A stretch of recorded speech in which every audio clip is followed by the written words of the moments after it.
have toilet paper right here, so that's like, was wonderful. She gone.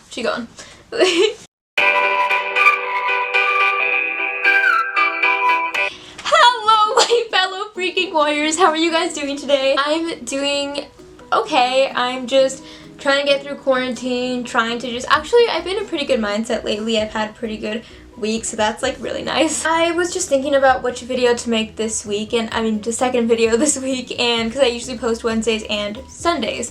So I was thinking what video I should make this week, and I realized that I've never like actually talked about what my diagnosis is, or talked about my medical story or my diagnosis story or anything like that. Kind of just tell you guys my diagnosis exactly, how I got diagnosed, my medical story and all that, because a lot of my channel is chronic illness related. So I just thought it would be interesting to just share that with you guys. Yeah, that's basically it. It's a doozy, so just buckle into your seatbelts and get ready because it's a lot. It's a lot. So this all began when I was born. So I forgot the name of it. My mom got very sick. She had me at 39, so she had me pretty late already, and she got sick with a disease. I forgot the name, but it basically made her body think that I was a disease. And so it tried to kill me in the womb, which love that for me. I was born premature. I was born 3 or 4 months, I think. I was born 4 months premature because my mom's toxic preeclampsia, something like that my mom got. And she almost died, and I almost died trying to get me out of her. And I had to do a C-section very one day to the next. They were like, no, we have to cut you open, get her out, because she will die, you will die if we don't get her out right now. So it was already a very high stress, very unique situation. Besides the fact that I only weighed 2 pounds, but besides that, I was pretty healthy. And then at 2 weeks old, I got diagnosed with nebulizing enterocolitis, which is called NEC for short. And I got NEC at 2 weeks old, which basically is a disease where your intestines rot, basically. So my intestines started rotting very quickly, and they had to make a decision how much they were going to take out. They had to make that choice, and they decided to take out 70% of my intestines, I think. They decided to save my intestines and to try to take as much as they could out without damaging it. And by the third surgery, they had kind of given up. They were like, they didn't want to do the third surgery because they were like, we've already tried twice already, she's not showing any improvement. We've taken as much intestine as we can out. There's too much of it rotting, she's going to die. She's going to flatline soon. And so they had me sedated. They had me on all the monitors, and they kind of handed me to my mom and dad, and they were like, hey, so every other kid we've had with nebulizing enterocolitis this young doesn't live. And they were like, we have not had any cases. There's no record of people surviving with nebulizing enterocolitis, and it wasn't just that. It was just the quickness of it, and just that I was premature. I weighed 2 pounds and my intestines were not good and all that stuff. And they were just like, hey, we've never seen somebody survive this, so we don't want to go ahead with the third surgery. So basically sign these papers and we'll take her life support off and she'll just slowly pass away. My parents were like, what? They were like, no. So I looked down and they saw me and I was sedated, but somehow a tear came out of my right eye, and they were Christians. So they thought that was God's way of telling them to give me a chance at life and that they shouldn't let me go. And so they were like, hey, no, we're not gonna sign the papers. We're not gonna, sign her away to take her oxygen off. We're not gonna do that. They were like, so how about you go and try the third surgery, and if whatever happens, happens. If God wants her to live, she'll live. If this is her time, it's her time. The doctor was like, okay, well, you need to sign a form because I'm literally telling you she's gonna die. So she's going to die. So just to put that on you, do not blame us if she dies in the OR. And they were like, that's perfectly fine, just go ahead and do the surgery. Spent a long freaking time in the surgery room, and I survived. I survived, and the doctor actually became a Christian after that because he told us that there was no possible way besides God that could have happened ever. So he was just like, that was amazing. And we were like, that's Jesus. 2 pounds. I stayed in the NICU, which is a part in the hospital for premature babies who are sick. I stayed there for about 6 months, 7 months, I think.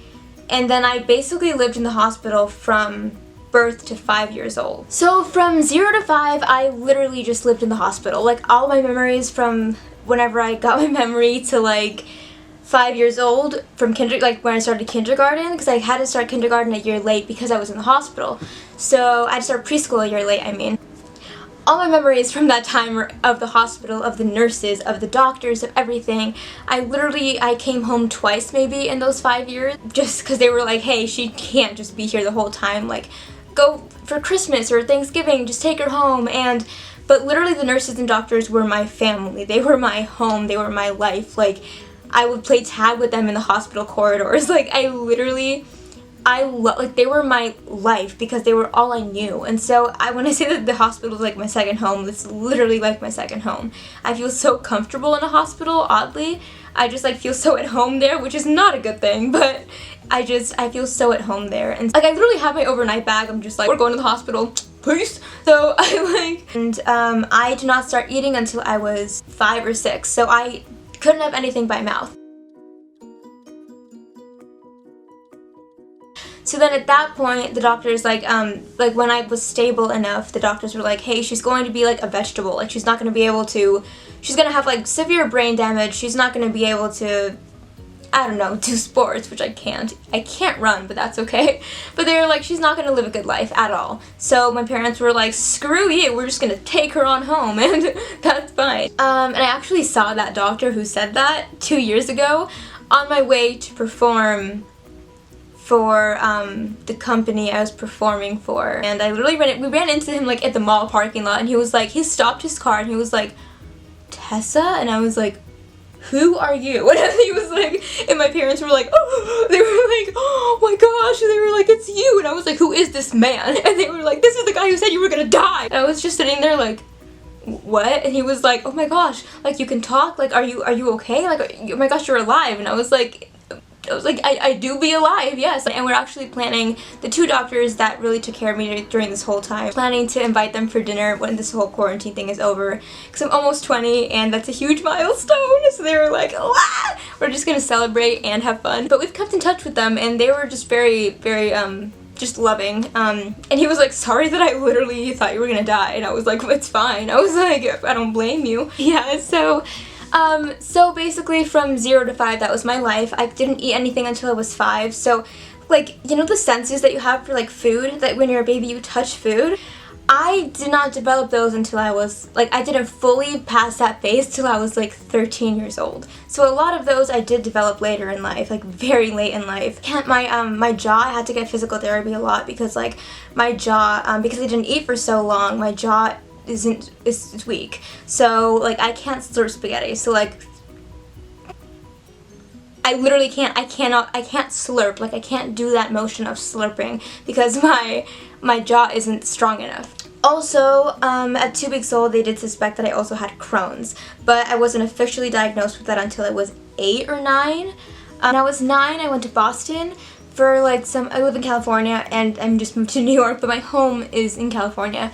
And I went to Boston for a surgery to remove some more of my intestines, so I got 80% removed. I had 80% removed after that.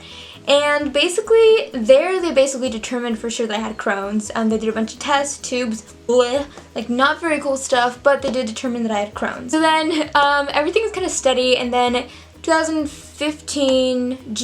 2015, I had to have another surgery just to remove an obstruction that I had. And that surgery was really intense and it was no fun. Like, after that, things kind of spiraled even more.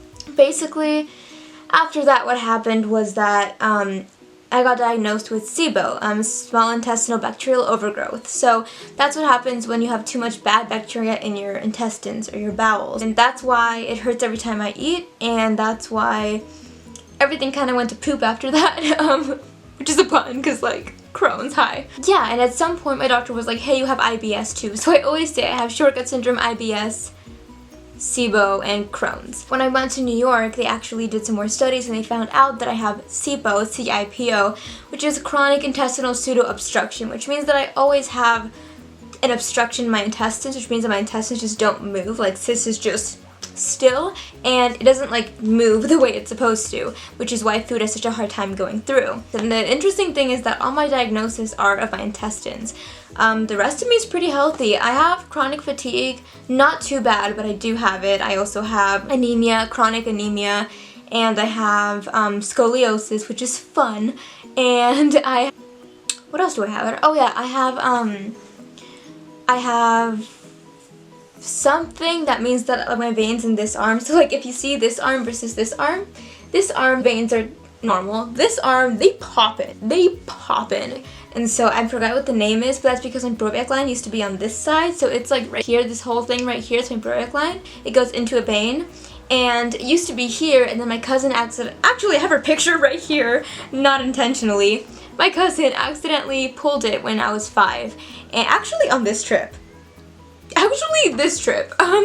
This trip she pulled it out of the vein, and it hurt, and it got dislodged, and so now they can't use any veins here because it's really dangerous. So I have to get all my pokes and stuff on this arm. They usually can just use my Broviac line because that's what it's for, and TPN too. And actually she's a doctor now, which is really funny when I think about it. I'm trying to think of how many surgeries, and then I had our most recent surgery in January in New York, and that one was called a Bianchi surgery, and it was in hopes of hopefully getting me off TPN soon, because you're not supposed to be on it for as long as I have. And so basically they took my intestines and they cut some of it, and then they just basically tried to lengthen it, because I only had 20%, now I have 35%, which is really cool, which I'm super thankful for.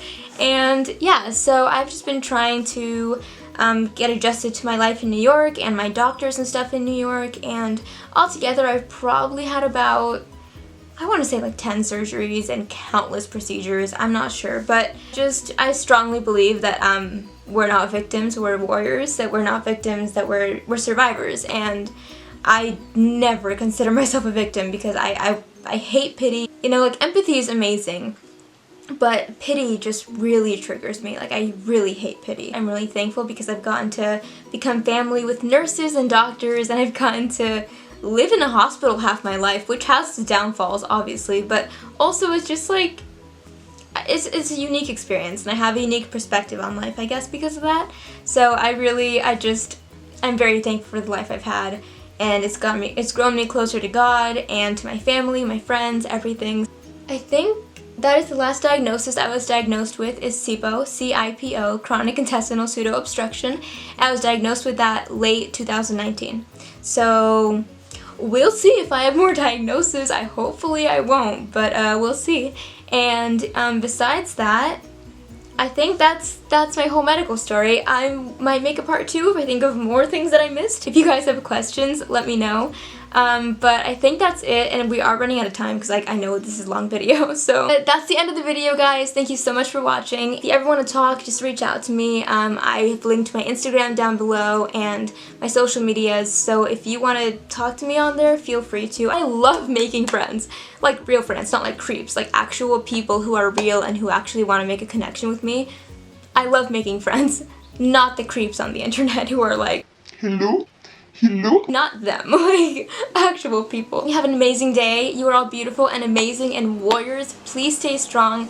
I know life sucks sometimes. If you're in a high moment right now or a low moment, just keep reminding yourself that you can get through this, that you're amazing, and that what you're doing right now is enough. You know, if you can't really get out of bed, that's perfectly fine. If you're very productive and can work out and can go out and, you know, do things, that is perfectly fine too. Just try your best, and you're doing the best you can. I love you guys so much. I'll see you in my next video. Bye. Mwah.